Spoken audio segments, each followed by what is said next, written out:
Hey everyone, and welcome back to another math and statistics tutorial.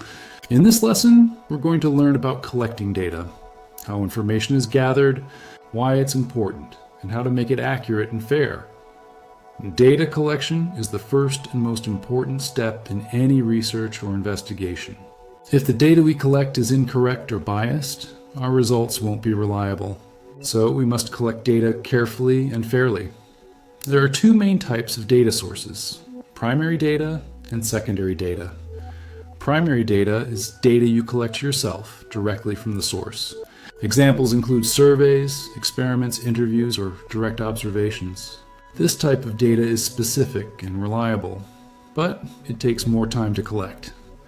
Secondary data is data that already exists and was collected by someone else.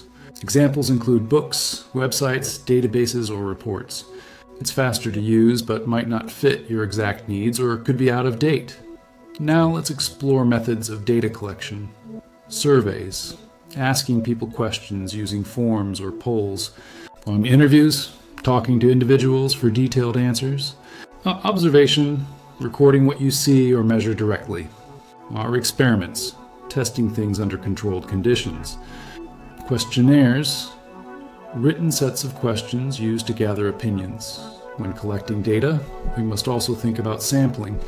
We can't usually ask everyone in the population, so we pick a sample that represents the group fairly.